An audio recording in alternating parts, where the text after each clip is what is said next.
I remember my father telling me this story when I was a young boy about money. He said, regardless of the denomination, pluck. That's what he called it, pluck. Regardless of the denomination, pluck. We give you money, you take it and you throw it. Because you are all about getting to that playground, all about having fun, all about running your mouth.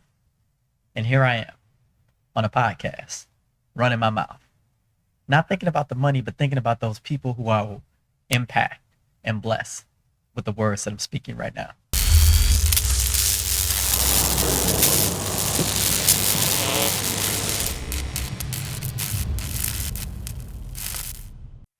What makes you you? Corporations have mission and vision statements. Faith based organizations have a statement of faith or a statement of belief. What do you believe in? What's important to you? Have you actually sat down and thought about crafting a statement that represents your life? In a previous episode, we talked about having a vision board. But what about a mission statement for your life? I told you that my why is to empower people to evolve into their highest self. Not trying to be spooky, not trying to be super spiritual, just basic. We wake up every day and we know that this podcast is all about authenticity. But how can we ever be for real if we don't know who we are? I believe that impacting the lives of others in a positive way and empowering them and improving their lives is why I was put on this planet. I want those people to then plant those seeds of positivity in other people's lives. And I'm dedicated to that cause. I've dedicated my life to that mission. And I've even put it to writing. I don't know if you've heard that TED Talk by Simon Sinek, the gentleman that talks about finding your why, starting with why. But if you haven't, I'd suggest that everybody have a look at that because it's powerful. It forces you to think back to who you were as a young boy or girl. I remember being young and diagnosed with dyslexia, how difficult it was for me to navigate reading situations. Social situations had no problem. Too easy. When I actually had to read, I had to manipulate situations oftentimes so that I didn't have to read out loud because I didn't want to be perceived as the dumb kid, the kid who stumbled, the kid who made you wait to go to recess, the kid who just wasn't with the flow. I wanted to fit in, be a part of the crowd. Isn't it ironic that now, as an adult, that's the thing that typically holds you back as an entrepreneur because authenticity automatically puts you in a class of your own. What are the things that hold us back from self-discovery?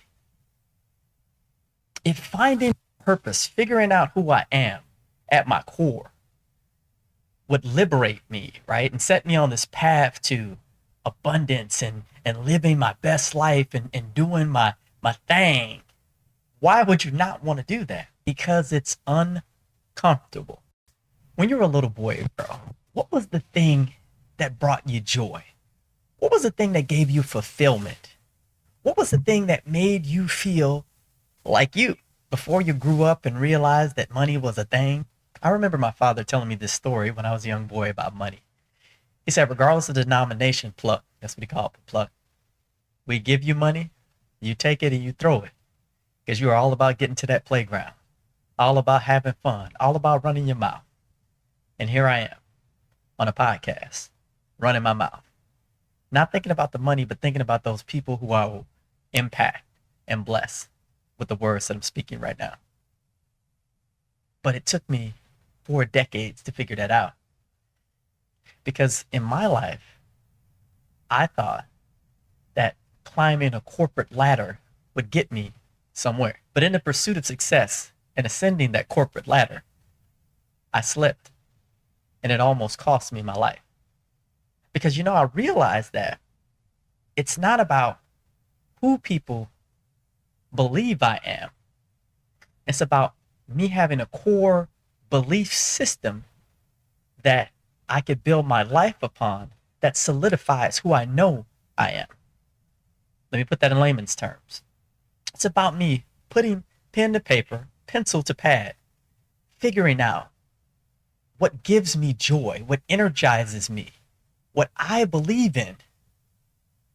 And that is my modus operandi. That is the thing that I focus my attention on. That's the thing that I get up and am energized by. I suggest writing your vision and making it plain. Writing down what you believe in. Writing down the things that give you. Let's do this. Let's recap. Start over. I suggest doing this. Taking a blank sheet of paper, putting it in front of you, and beginning to write. I enjoy the thing that gives me life. The things that give me life are, or I enjoy doing X and Y and Z. Personally, I enjoy speaking to people. I enjoy being around people. The things that detract are negative energy. People who break people down. People who are critical without cause. Critical, I believe that criticism is good if it is in an effort to improve the individual. But criticizing just to be harmful, see, individuals like that, I don't have a place for them in my life because my vision is too big. I have too much at stake. My purpose is bigger than allowing individuals who are critical and unproductive to occupy too much time in my sphere of influence. And so back to what we were saying. Get a piece of paper. Start writing down the things that you enjoy doing. If I didn't need to make an income, what would I do every day? If I didn't need to wake up and go to my job, where would I go? What would I do? Who would I impact? How would I influence? Would I travel the world? Would I be a public speaker? Would I be a school teacher? Would I teach crafts to kids, or would I teach technology to older people? Because trust me, your answer wouldn't be to just lay in the bed and do nothing. That's called depression. And I've also lived in that mind state before, but that's not optimal.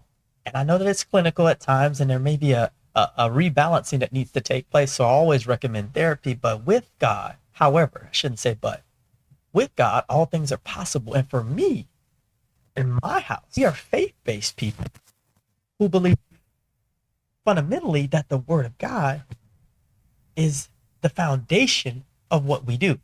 Identity is at the core of everything that we're talking about. Authenticity. How can you know who you are without knowing who you are? How can you know who you are at your core without knowing how you identify? Now, I'm not talking about your pronouns per se. I'm talking about who you are at your core, right? And what brought this episode about is the other day, and I did a blog post about it on I Am Grad Named Blogger. I'll link it in the description. But the episode was about the uncovering of a murder that had taken place many years ago. And the sister of the person who was doing the podcast, it's a show about a young lady who has a podcast. Basically, she investigates things, almost like a modern Murder, She Wrote, if you will. But she investigates, she writes about it, and she talks about it in her podcast. And in this particular episode, her sister was arrested because the police were trying to put pressure on her to just let the whole thing go, because one of the individuals who was the subject of her investigation happened to be a cop. And so the police was putting pressure on her and her family for her to stop investigating and for her to stop talking about it on the podcast. And so her sister was arrested, right? But when her sister got arrested, she began to be processed. And I don't know if any of you who are listening are familiar with what it means to be processed, but unfortunately, I've been on the wrong side of the law quite a few times, and I've had the displeasure of being processed. And in my mind, it went rather quickly. You know, they take your clothes, take your belongings, woo, woo, woo, pat you down, cough, ha, ha, and you're done. But of course, for dramatic effect, in this episode of the Apple Plus series, they used a lot of cinematic effects, of course, because I'm a videographer. I picked up on a lot of things, but as a person watching and experiencing her being processed, I was able to put myself in her shoes, and it brought me to tears, honestly, because the camera pushed into her face, and you saw this tough biker chick, and on her exterior, she looked like, man, this stuff ain't phasing me. They took her earrings. It's like, whatever. They took her jacket, to be expected. They took her wig. Her face cracks a little bit. They panned down to them taking her shoes, taking her jeans, her jean vest, her shirt, her earrings, her rings. I think I said her earrings. I meant her rings. Her bracelets. And by the end of the experience, where they then changed her from her clothes into a orange jumpsuit. Orange is the new black, we're all familiar. She was naked. Naked. Who are we in our nakedness? Can you stand in front of the mirror naked and love what you see? Would you be okay with bearing it all for the world? In Germany, we have saunas, right? And before I got married, I would frequent the saunas, and occasionally I go now, but my wife and I have to go together, and it's a whole thing. But I would love going and being just completely naked. And not for nudity's sake, but for the sake of being honest with myself. Now, I know some of my listeners are going to be, cringing at this point, like, oh my God. I'm not talking about public nudity. I'm talking about in a safe space for health purposes, healing purposes, going to a place where you can have a salt bath or honey bath. I've had all kinds of eucalyptus bath or eucalyptus leaf. I'm getting sidetracked, but you get my drift. Naked. What does it feel like to be naked with yourself? Not at a sauna, not being processed into jail, but being honest, true with yourself.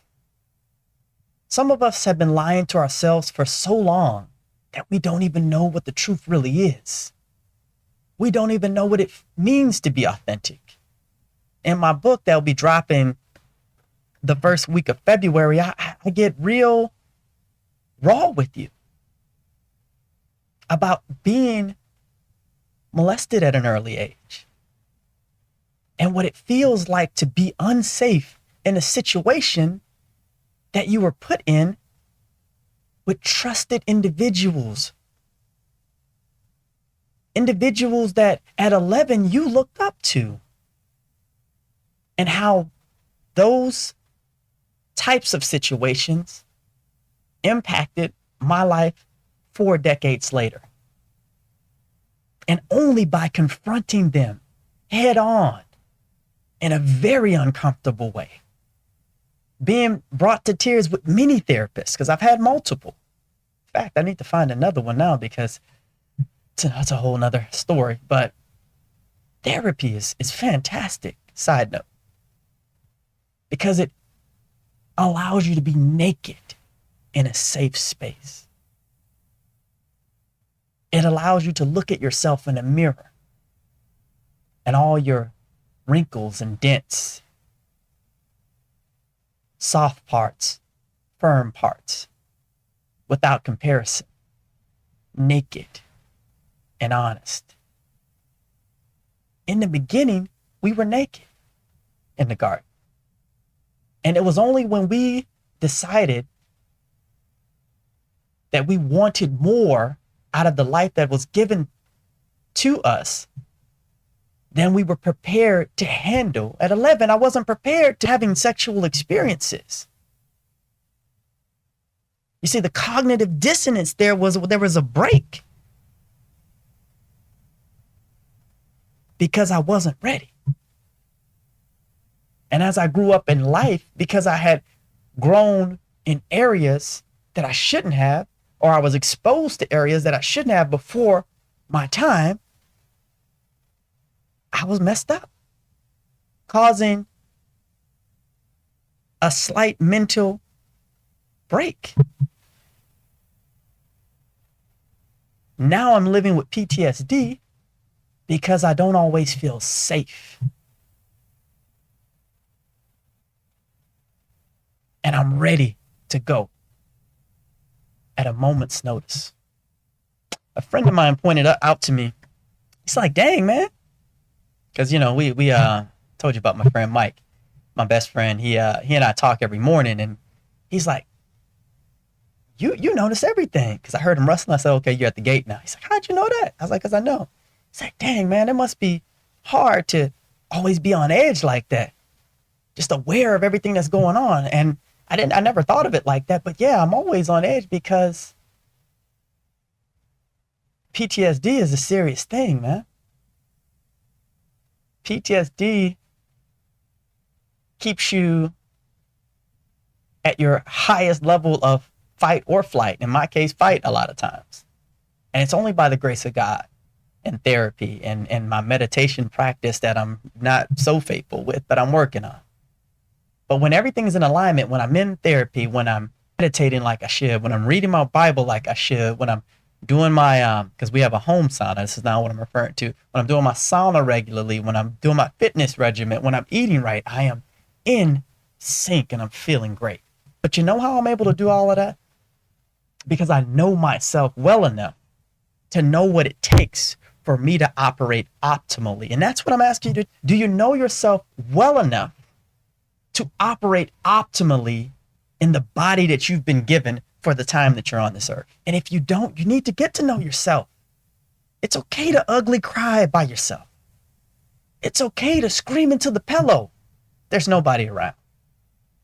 It's okay to just be naked because you're beautiful. You're beautiful just the way you are. Take time and detox from the gram. Detox from the tube. I know I'm on the gram and the tube and the ticking of the talk and the Twitter. I'm on all of that. But not every day. I have a wonderful app now that I just recently got that allows me to schedule the whole month. And even though you're seeing my post every day somewhere, I'm not doing it. Technology is. Or my Fiverr staff are doing it. But I'm thankful that I'm taking the measures to protect my mind, to protect my peace. Because in order for me to live my authentic self, to continue to grow in faith as I intend to, as I believe God intends me to, I have to put time and attention into taking care of myself, my mentality, and moving forward in grace. Grace. What does that mean? That means being kind to myself, loving myself, not being so daggone hard on myself. I remember I used to rise and grind, king, rise and grind, king, rise every day. Treating my sons like that. But everything ain't about the goddamn rise and grind, man. Rise and be still. Rise and be calm. Rise and be quiet. In peace and tranquility. Your path is set before you to accomplish. Let me repeat that. The things that you had, the things that God has for you, the things that are set before you in your life to accomplish are for you and not for anybody else. The only person that we're up against, the only person that we are in competition with is ourselves. Can I do better today than I did yesterday? Can I achieve more than I did last week? And I'm saying nominally more. It's not about 10xing all the time. If that's your bag and that's what you're about, then by all means. But don't do it in an unhealthy way. Don't do it in a way that breaks you. Because what is it worth to have the assets, right, over the liabilities if you're not mentally, physically, spiritually intact when you get there? Know yourself.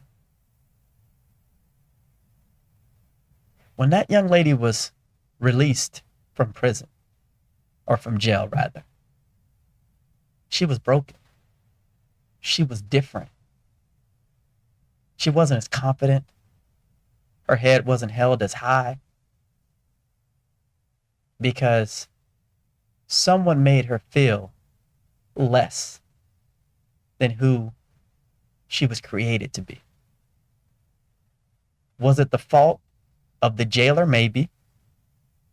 But it was also the fact that that young lady had put so much value on the biker jacket, which she wore as her coat of armor, the wig, which she assigned as a crown and basically saw as a status symbol of who she was in her community.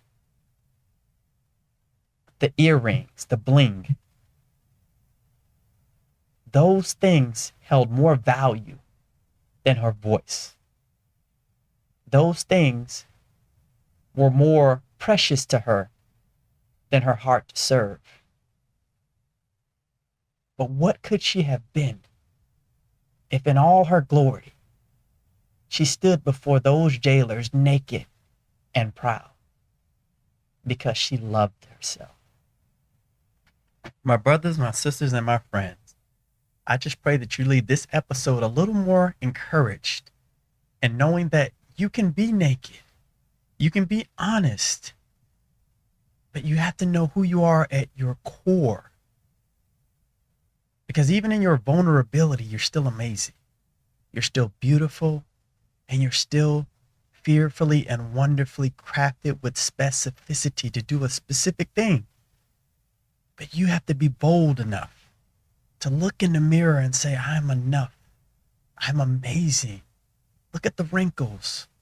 Look at the soft and firm places. And just love yourself.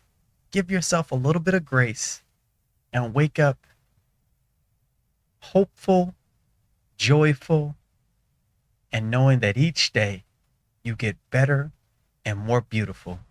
And I thank you for listening to the Pretending to Be Me podcast. This is Marcus Gradney. Yeah. Do right. Try to keep fighting it good. Good fight. 'Cause if it wasn't for the blood, I don't know. Wasn't for the blood. If it wasn't for the blood, I